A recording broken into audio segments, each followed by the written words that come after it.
யாரோ யாரோடி பகுதி 12. அன்று ஞாயிற்றுக்கிழமை சாயங்காலம் ராஜ்குமாரும் சுப்ரஜாவும் ராஜ்குமாருடன் வேலை பார்ப்பவரின் பையன் திருமண வரவேற்பிற்கு சென்றிருந்தார்கள். பிரணத்தி வீட்டில் பொழுது போகாமல் பிசினஸ் டுடேவை புரட்டி கொண்டிருந்தாள். மனசு வருணின் நினைவுகளில் மூழ்கி இருந்தது. தினம் என்று இல்லாவிட்டாலும் கிடைக்கும் பொழுதெல்லாம் அவனுக்கு ஃபோன் செய்து விடுவாள். இப்பொழுதெல்லாம் அவனுடன் பேசாமல் அவளுக்கு இருக்க முடிவதில்லை. அவளை பற்றி சகலத்தையும் அவனிடம் சொன்னாள். தன்னுடைய விருப்பங்கள், எதிர்கால ஆசைகள், இப்படி பல. அதில் சிலவற்றை அவளின் ரசனைக்கேற்ப அவன் விமர்சிக்கும் விதம் எல்லாம் அவளுக்கு வருங்காலத்தில் அவனுடன் இணைந்து இல்லறம் நடத்துவதை பற்றி பல இனிய கனவுகளை காண வைத்தது.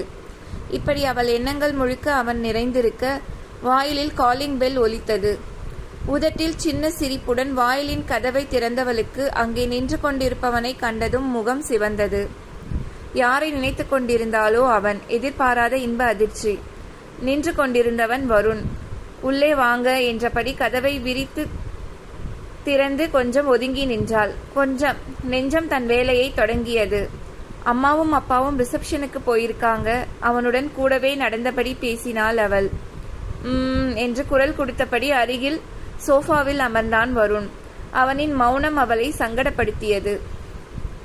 ஏதாவது முக்கியமான விஷயமா? அம்மா அப்பா கிட்ட ஏதாவது சொல்லணுமா என்று பிரணத்தி கேட்க, பதிலுக்கு அவன் பேசியதை கேட்டபோது வீடு தட்டாமாலையாக சுற்றியது பிரணத்திக்கு. ஏன் பிரணத்தி என்னை அவாய்ட் பண்ணுகிறாய்? ஏன் நான் ஃபோன் பேசிய போதெல்லாம் கட் செய்தாய்? உன்னிடம் ஃபோனை எதிர்பார்த்து ஏமாந்ததுதான் மிச்சம். என்னை வேண்டுமென்று நீ அவாய்ட் பண்ணவில்லை தானே? உனக்கு என்னை பிடித்திருக்கிறது தானே என்று கேட்டவனின் குரலில் கவலையின் ரேகையும் எதிர்பார்ப்பின் ரேகையும் ஒருங்கே கலந்திருந்தன. முகத்தில் தண்ணீரை வாரி இறைத்தது போல் பிரணத்தியின் முகம் வியர்வையில் நனைந்தது. மேலே சிந்திப்பதற்கு கூட பயமாக இருந்தது. உங்களுக்கு நான் ஃபோன் என்று மெல்லியதாக கூறிய பிரணத்தியை தொடர்ந்து, வேலைக்கு கூட போறியாமே பிரணத்தி, என்னிடம் ஒரு வார்த்தை சொல்லியிருந்தால் வேண்டாம் என்றா? சொல்லியிருப்பேன் என்று அவன் குண்டை தூக்கி போட்டதும் பிரணத்தியின் கால்கள் நிற்பதற்குரிய தெம்பை இழந்தன. பொத்தென்று அருகில் கிடந்த சோஃபாவில் அமர்ந்தாள். தன் விரல்களையே வெறித்தாள். பிரணத்தியிடமிருந்து பதில் கிடைக்காமல் போகவே வருண் மெல்ல அவள் அருகில் நடந்து வந்து அவள் தோளை தொட்டான். சரையல் என்று விலகினாள் பிரணத்தி. வருண் முற்றிலும் வேற்று ஆளானான். குழப்பமான மனநிலையில் கண்களில் பொங்கிய கண்ணீரை அடக்கியபடி அவள் பேச எத்தனிக்கையில் வெளியில் கார் சப்தம் கேட்க சட்டென்று கண்களில் வழிந்த நீரை சுண்டியபடி, அம்மா அப்பா வருகிறார்கள், நான் உள்ளே போகிறேன் என்று விருட்டென்று தன் அறைக்குள் சென்று முடங்கினாள் பிரணத்தி.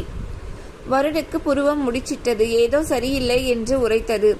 வலது கையால் முடியை கோதியவன் வாங்க வாங்க என்று வாய் நிறைய புன்னகையுடன் சந்தோஷமாக வரவேற்றவர்களை கண்டதும் மென்மையாக சிரித்தான். சும்மா இந்த பக்கம் வந்தேன், அதான் உங்களை எல்லாம் பார்த்துவிட்டு போகலாம் என்று. அவன் இழுத்த இழுப்பில் ராஜ்குமாரும் சுப்ரஜாவும் பளிச்சென்று சிரித்து விட்டார்கள். மருமகனுக்கு வருங்கால துணைவியை காணும் ஆவல் என்று புரியாமலாயிருக்கும். விருந்து உபசாரணங்களை மறுத்து வருண் ஏதோ பேசிக் கொண்டிருப்பது பிரணத்தியின் காதில் விழுந்தது.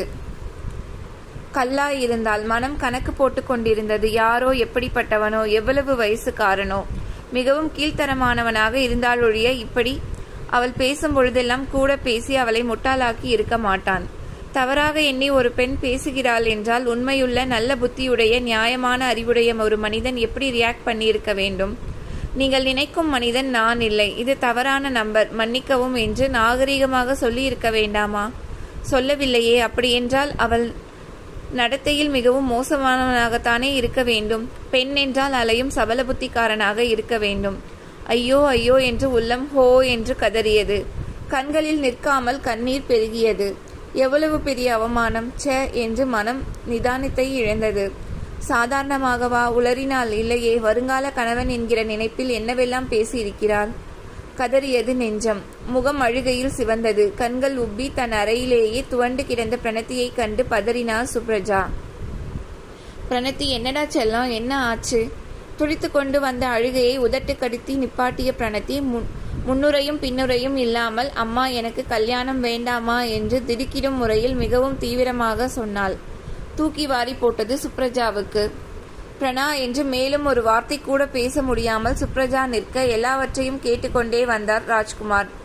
நாங்கள் கல்யாண வீட்டிற்கு கிளம்பும் போது நன்றாகத்தானே இருந்தாய். அப்புறம் இந்த 2 மணி நேரத்தில் ஏன் இந்த மாற்றம்? வருண் ஏதாவது சொன்னானா? அவரின் கேள்வியில் ஆராய்தல் இருந்தது. ப்ளீஸ்பா, கல்யாணம் வேண்டாம் என்று கண்களை துடைத்தபடி பிரணத்தி சொல்ல, தன்னுடைய கோபத்தை அடக்கியபடி, ஏன் வருணை பிடிக்கவில்லையா என்று கேட்க, பிரணத்தியிடமிருந்து பதிலொன்றும் வராமல் போகவே, அப்படின்னா முதலிலேயே சொல்லி இருக்கணும். இப்ப எல்லாம் நிச்சயத்தப்புறம் நகை புடவை வாங்கும்போது கூட நீ ஒன்றும் பேசாது இருந்துவிட்டு இப்ப என்ன பிரணத்தி, புத்தி கித்தி பேதலித்து விட்டதா உனக்கு என்று கோபப்பட்டார் ராஜ்குமார். எனக்கு இப்ப கல்யாணம் வேண்டாம் என்று சொன்னதை சொல்லும் கிளிப்பிள்ளை போல மீண்டும் மீண்டும் அதையே சொன்னாள் பிரணத்தி. அடி பிச்சு புடுவம் பிச்சு, இது என்ன பொம்மை கல்யாணமா பண்றாங்க? உங்க அக்கா வாங்கிட்டு போன கொஞ்ச நஞ்ச மானத்தையும் நீ வாங்கிடலான்னு நினைச்சியா? நீ நினைச்சதும் வேண்டாங்கிறதுக்கு என்ன இதெல்லாம்? கல்யாண கார்டு கூட அச்சடித்து நாளை வந்துவிடும். விளையாட்டா? நீதான் அவளுக்கு செல்லம் கொடுத்து குட்டிச்சவராக்கி இருக்க. விவரம் தெரிஞ்ச பொண்ணு பேசுற பேச்சா பேசுறா? பைத்தியம் பிடிச்சது போல தொலைச்சி புடுவேன். நெற்றி நரம்புகள் புடைக்க கத்தியபடி கையில் இருந்த பேப்பரை அவள் மேல் வீசி அடித்தபடி கோபத்தில் அவர் நகர, சுப்ரஜாவின் குழப்பமான பார்வை மகளின் மீது கவலையுடன் படிந்தது. தலையணையில் முகத்தை புதைத்தபடி அழும் மகளிடம் அந்த நேரத்தில் பேசுவது பயன் தராது என்று புரிந்து தலையை தடவி கொடுத்துவிட்டு வெளியே வந்தார். யாரோ யாரோடி பகுதி 13. பிரணத்தி முதலாக வருணை சந்தித்த போது அதில் காதல் இல்லை. அப்பா அம்மா தனக்காக பார்த்து வைத்திருக்கும் தன் வருங்கால கணவன் என்கிற ஆசை இருந்தது. ஆனால் அவனுடன் டெலிபோனில் பேசக்கூட அவ்வளவு துடிப்பு இருந்ததில்லை. ஆனால் அப்படி அவள் பேசிய போது அவனுடைய பேச்சில் ஒரு லயிப்பு ஏற்பட்டது நிஜம். அவன் பேச்சில் இருந்த ஆண்மை அவளை கவர்ந்தது, மறுக்க முடியாத உண்மை. அந்த குரலுக்குரியவனை மிகவும் ஆழமாக நேசிக்க துவங்கியிருந்தாள். இவை யாவும் வருணுக்கு சொந்தமானவை இல்லை எனும் போதே என் வருண் இவன் இல்லை என்று நெஞ்சு அடித்து கொண்டது. அதே உணர்வு வருணை வெறுக்க வைத்தது. இந்த சில நாட்கள் வார்த்தைகள் பரிமாற்றத்தில் எண்ணங்கள் பரிமாறப்பட்டு பிரணத்தியின் உள்ளத்தில் நீங்காத இடத்தை பிடித்து விட்டிருந்தான் அவன். அவனை மறப்பது சுலபமான காரியமாக தெரியவில்லை பிரணத்திக்கு. ஆனால் இதற்கு எதிர்காலம் இருக்கிறதா இல்லையா என்றும் புரியாத குழப்பத்தில் பிரணத்தியின் மனசு ரணகலமாகியது. வீட்டில் அம்மாவும் அப்பாவும் பார்க்கும் பார்வையும் பேசும் பேச்சும் வேறு அவளை அடுப்பில் வைத்தது போல் தகித்தது. வீட்டில் இருந்தால் பைத்தியம் பிடிக்கும் நிலை வரும் என்று உணர்ந்து பிரணத்தி மறுநாள் வழக்கம் போல வேலைக்கு கிளம்பினாள். அவன் வாங்கி தந்த வேலைக்கு போகணுமா என்ற ஒரு எண்ணம் எழுந்தது. அந்த எண்ணத்தை அடக்கினாள். வேலைக்கு போவதற்கு பிடித்திருந்தது. அதுவும் அவளுக்கு கொடுத்திருந்த ப்ராஜெக்ட் இன்னும் முடியவில்லை. அரைகுறையாக அதை முடிக்காமல் விடுவதற்கும் பிரணத்திக்கு பிடிக்கவில்லை. மிகுந்த ஈடுபாட்டுடன் அவள் செய்யும் அந்த ப்ராஜெக்ட் ரொம்பவும் நன்றாக வந்திருந்தது. அதை முடித்து கம்பெனியில் தன் திறமையை காட்டி நிலையான ஒரு வேலையில் அமர்ந்துவிட வேண்டும் என்று மனதில் முடிவெடுத்தாள். மெதுவாக அவள் தனக்கு வேலை வாங்கி கொடுத்தவனை பற்றி துப்பு துளக்கவும் தொடங்கினாள். டாப் லெவல் இன்ஃப்ளூயன்ஸ் என்றுதான் விடை கிடைத்ததொழிய யார் என்கிற விவரம் மட்டும் விடிய காணோம். ஆகாஷ் நிலை கொள்ளாமல் தவித்தான். தினமும் பிரணத்தி அலுவலகத்திற்கு வருவதை பார்க்கிறான். ஆனால் போனில் பேசுவதில்லை. என்ன ஏது என்று புரியாமல் தவித்தவனுக்கு வேலை கொடுத்தவனை பற்றி பிரணத்தி விசாரித்த விவரம் காதில் எட்டியவுடன் புரிந்துவிட்டது. தான் அவளின் வருங்கால கணவன் இல்லை என்ற குட்டு வெளிப்பட்டு விட்டது என்பது. அப்படி புரிந்து கொண்டதும் அவளுடைய மனநிலை எப்படி இருந்திருக்கும் என்பதுதான் ஆகாஷை இரவு நேரங்களில் தூங்க விடாமல் செய்தது. உடனே மறந்திருப்பாளோ? ஆகாஷ் என்கிற தனி மனிதனின் தாக்கம் சிறிது கூட இருந்திருக்காதா? அந்த வருண் எப்படிப்பட்டவனாக இருப்பான்? அவன் உருவத்தில் பிரணத்தி மயங்கி இருப்பாளோ? பிரணத்தியை இனி நெருங்குவது இயலாத காரியமா? அவள் இனி தனக்கு கிடைக்கப் போவதில்லை என்று புரிய புரிய ஆகாஷுக்கு நெஞ்சு தவித்து போனது.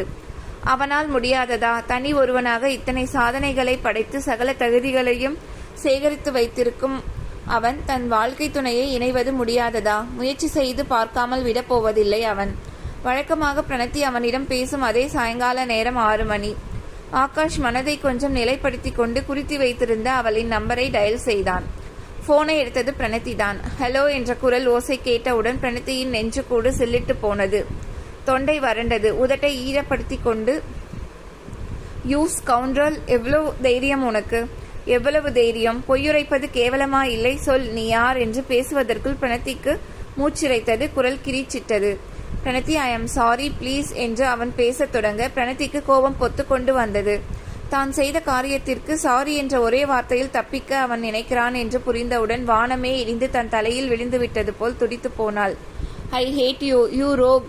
நான் உன்னை பரிபூரணமாக வெறுக்கிறேன். நாடகம் முடிந்துவிட்டது. இனி என்னை தொடர்பு கொள்ளாதே என்று உணர்ச்சி வசத்தில் மாறிவிட்ட கீச்சு குரலில் கத்தியபடி போனை அழுத்தமாக தாங்கியில் வைத்த பிரணத்தி சுவரில் அப்படியே சரிந்தாள். கண்களில் கண்ணீர் கசிந்தது. நெஞ்சு வெறுமையானது. 2-3 நாட்களாகவே சதா சிந்தனையிலேயே இருக்கும் மகளைக் கண்டு சுப்ரஜாவிற்கு கவலையாயிருந்தது. வேலைக்கு போவதால் வீட்டில் வயது வந்த பெண்களை சரிவர கவனிக்க முடிவதில்லையே என்ற நினைப்பு சுப்ரஜாவை எப்பொழுதும் உறுத்தும். அதற்கேற்றாற்போல மூத்தவள் கௌசல்யாவும் வேறு இனத்தவனை காதலித்து பெற்றோரிடம் மிகுந்த சண்டைகளுக்கிடையே கைப்பிடித்தாள்.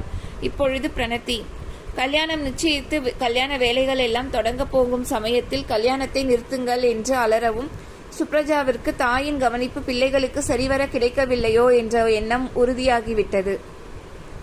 அவரை பொறுத்தவரையில் கடைக்குட்டி பிரணதி இன்னும் குழந்தைதான்.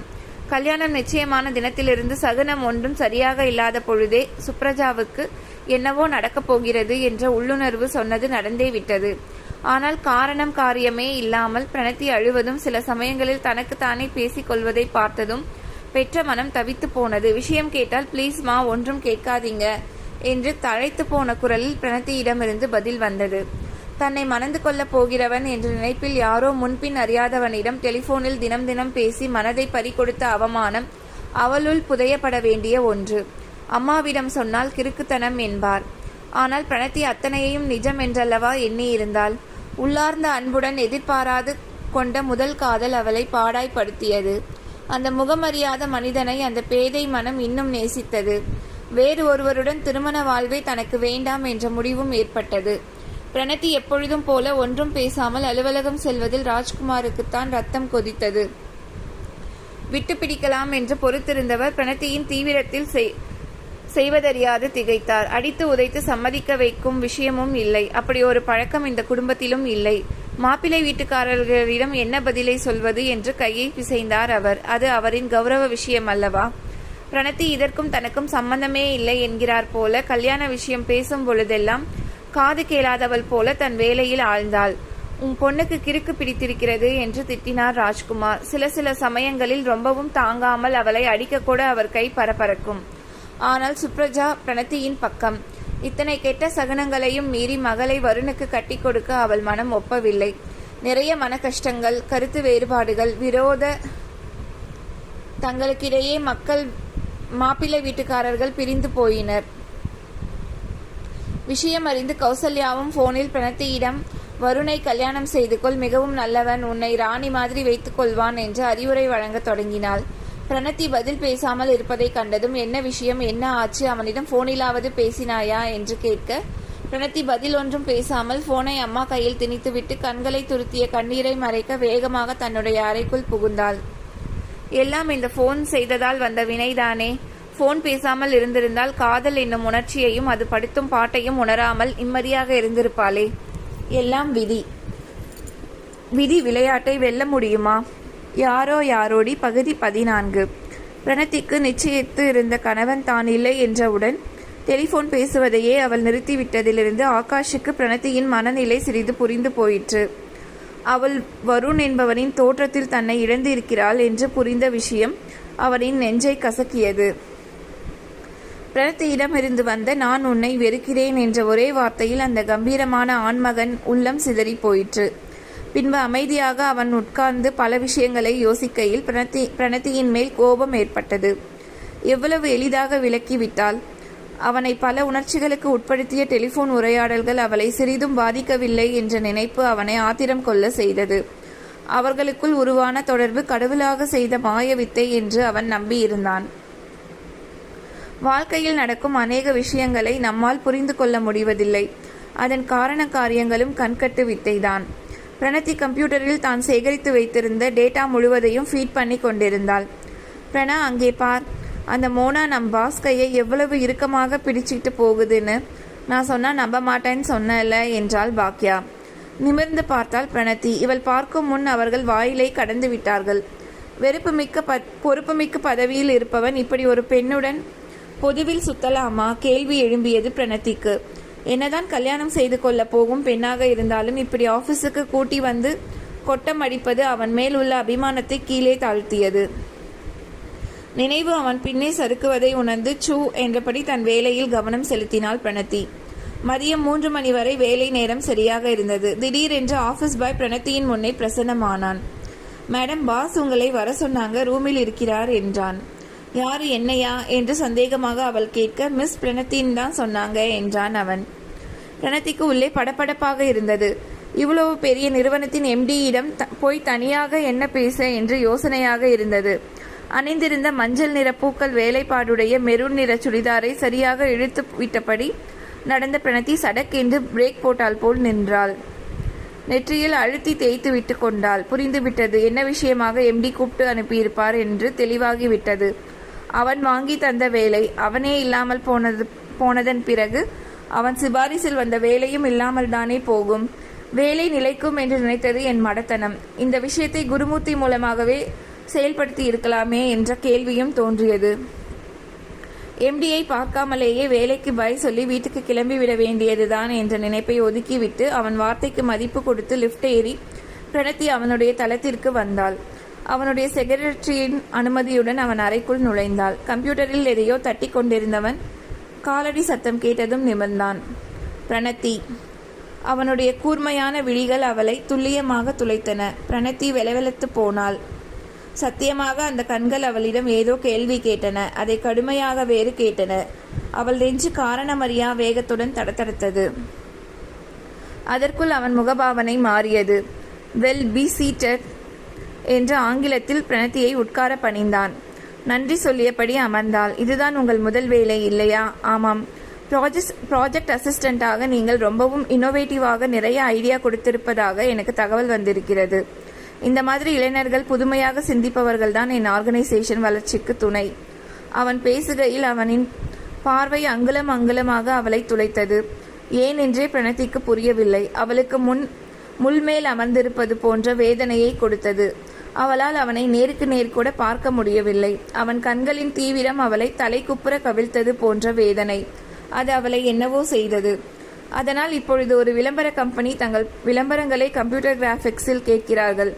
அந்த ப்ராஜெக்ட் முழுவதும் உங்கள் பொறுப்பு. அதற்கான டீட்டெயில்ஸ் முழுவதும் நாளை மாலை உங்கள் மேஜையில் இருக்கும். அசிஸ்டன்ஸ்க்கும் குருமூர்த்தி ஏற்பாடு பண்ணிவிடுவார் என்று சொல்லியபடி ஆகாஷ் பிரணத்தியின் முகத்தை கவனித்தான். வேலையை ஏற்றுக்கொள்ளப் போகிறாளா இல்லையா என்பதுதான் ஆகாஷின் தற்போதைய சந்தேகம். அவன் தொடர்ந்து புது ப்ராஜெக்ட் ஆரம்பித்தால் முடிய இன்னும் 6 மாதம் வரை கூட ஆகலாம். பாதியில் வேலையை அரைகுறையாக விட்டுவிட்டு போக மாட்டீர்கள் என்று நம்புகிறேன் என்றான். அவனுக்கு பிரணா சொன்ன தேதியில் வருணை திருமணம் புரிய போகிறாளா என்று அறிய வேண்டும். அப்படி மணக்கப் போகிறவளால் இந்த வேலையை ஏற்க முடியாதே. கல்யாணத்திற்கு பிறகு வேலைக்கு செல்லக்கூடாது என்று வருண் வீட்டுக்காரர்கள் சொல்லியிருப்பதாக பிரணத்தி சொல்லியிருப்பது அவன் ஞாபகத்தில் உறைந்து போயிருந்தது. பிரணத்தி வேலையை தொடர சம்மதித்தால் அவள் கல்யாணத்தை நிறுத்தியிருக்கிறாள் என்றுதானே அர்த்தம். டெலிஃபோனில் கணக்கில்லாமல் பேசியவனிடம் மனதை தொலைத்து விட்டாள் என்று சொல்லாமல் சொல்லியதாகத்தானே அர்த்தமாகிறது. அவளின் பதிலில் தன் உயிரே இருப்பதாக பட்டது ஆகாஷுக்கு. படபடக்கும் நெஞ்சத்தோடு கண்களில் கூர்மையுடன் அவன் அவளையே பார்த்தபடி இருக்க, இங்கோ பிரணத்தியின் முகம் பூவாய் மலர்ந்தது. இதழ்களுக்கு இடையே புன்சிரிப்பு அடக்கியும் கேளாமல் விரிந்தது. அது அவளை பேரழகியாக்கி காட்டியது. Thank you sir, thank you. நான் இந்த மாதிரியான வாய்ப்புகளுக்காகவே காத்திருந்தேன். என் முழு முயற்சியுடன் எனக்கு கொடுக்கப்பட்டிருக்கும் வேலையை முழு ஈடுபாட்டுடன் முடித்து தருவேன் சார் என்று சேரில் இருந்து எழுந்து விட்டாள். அவள் தந்த பதிலில் ஆகாஷுக்கு இத்தனை தினங்களாக நெஞ்சின் மீது இருந்த பெரும் சுமை இறங்கியது. எதிர்காலத்தை பற்றிய நம்பிக்கையும் பிரம்மாண்டமாக எழுந்தது. சார், எனக்கு முதலில் இந்த வேலையை சிபாரிசு செய்தவர் யார் என்று சொல்ல முடியுமா? பிரணத்திக்கு திடீரென்று ஏன் இந்த கேள்வியை கேட்டோம் என்று புரியவில்லை. அவளுடைய அவளையும் மீறி கேட்டே விட்டது. அவள் கேள்வியில் ஆகாஷ் முகம் மிருதுவானது. கண்களில் சட்டென்று குறும்பு விளையாடியது. கை கொண்டு தலைமுடியை பின்புறமாக தள்ளினான். சுழல் நாற்காலியில் வசதியாக சாய்ந்து கொண்டான். பின் ஏன் என்றான் ஒற்றை சொல்லாக. இல்லை, என் வேலையை என் தகுதியால் தான் நான் தக்க வைத்து கொண்டிருக்கிறேன் என்று தெளிவுபடுத்தி விடலாம் என்றுதான். யார் சார் அது என்றாள். குருமூர்த்தியுடைய ஃப்ரெண்டுக்கு ஃப்ரெண்ட் ரெக்கமெண்டேஷனாம் என்று பொய்யுரைத்தபடி ஆகாஷ் மெல்ல புன்னகைக்க, அந்த புன்னகை முகம் பிரணத்தியின் நெஞ்சில் அவள் அறியாமல் பதிந்து போனது. அறையை விட்டு வெளியே வந்த பின்பு பிரணத்திக்கு பறப்பது போன்ற சுகமான உணர்வு ஏற்பட்டது. கடந்த ஒரு வார காலமாக ஒரு வினாடி விடாமல் அனுபவித்த துன்பம் பஞ்சாய் பறந்தது போன்ற உணர்வு. ஏன் என்ன புரியவில்லை. வேலையின் முன்னேற்றத்தினாலா, ஆகாஷ் பாராட்டியதாலா ஒன்றும் தெளிவாக புரியவில்லை. ஆனால் அந்த உணர்வே சுகமாக